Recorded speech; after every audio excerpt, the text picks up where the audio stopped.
ঢাকা বিশ্ববিদ্যালয় কেন্দ্রীয় ছাত্র সংসদ ডাকসু নির্বাচন কেউ বাধাগ্রস্ত করতে চাইলে গোমর ফাঁস করার হুঁশিয়ারি দিয়েছেন উপাচার্য অধ্যাপক ডক্টর নিয়াজ আহমদ খান।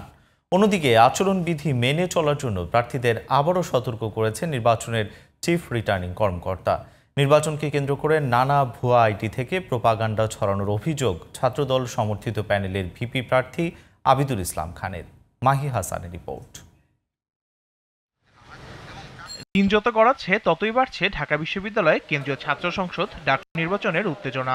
শনিবার পর্যন্ত ৩৪ জন প্রার্থী মনোনয়ন সংশোধনের আবেদন করেছেন বলে জানিয়েছেন ডাকসুর চিফ রিটার্নিং কর্মকর্তা। নির্বাচনটা সুন্দর এবং সুষ্ঠু হবে।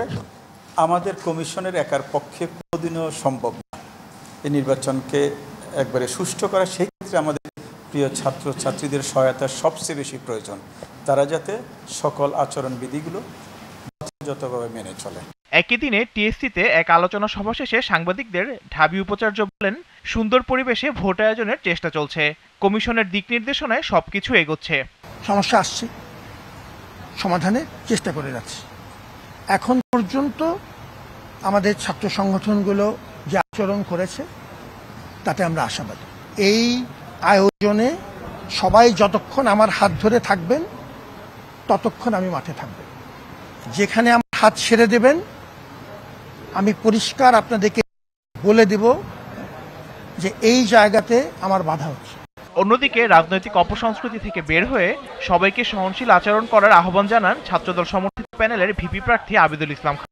আমাদের বিশ্ববিদ্যালয়ে একটা ডাইনোসর যুগের আইন আছে। সেই আইনটা হচ্ছে একটা মেয়ে স্টুডেন্ট তার বৈধ কাগজপত্র কার্ড এভরিথিং থাকার পরও সে যে হলে বসবাস করে, আরেকটা হলে তার বান্ধবী থাকে, আরেকটা মেয়ে হলে ইচ্ছে করলেই তার বৈধ কার্ড শো করেও তার বান্ধবীর সাথে দেখা করতে পারে না, যেতে পারে না, হলে ঢুকতে পারে না। 80 জন বসার ক্যাপাসিটি, সেখানে 205 জন স্টুডেন্ট ক্লাস করে, 40 জন স্টুডেন্টের জন্য একজন শিক্ষক আন্তর্জাতিকভাবে স্বীকৃত, সেখানে একজন শিক্ষক 200 জন স্টুডেন্টের ক্লাস নিচ্ছে। আমরা সামগ্রিকভাবে বিশ্ববিদ্যালয়ের একাডেমিক উন্নতির দিকে আমরা ফোকাস করতে চাই সত্যিকার অর্থে। নিষিদ্ধ ছাত্রলীগ কর্মী জুলিয়াস সিজারের নির্বাচনে অংশগ্রহণ নিয়ে ক্ষোভ প্রকাশ করেছেন ডাকসু ফর চেঞ্জ প্যানেলের ভিপি প্রার্থী বিনিয়ামিন মোল্লা। বিশ্ববিদ্যালয় প্রশাসন তৎকালীন ছাত্রলীগের সাথে আওয়ামী প্রশাসনের সাথে যোগসাজশ করে আমাকে মেরেছে, আমাকে জেলে দিয়েছে। তো তাদের কয়জনের বিচার হয়েছে? আমরা দেখেছি যে জাস্ট খালি চেয়ারগুলো চেঞ্জ হয়েছে। তো এই বিচার কে করবে? আরো 11 বছর হলেও বিচার হবে না। Mahi Hasan, GTV news, Dhaka.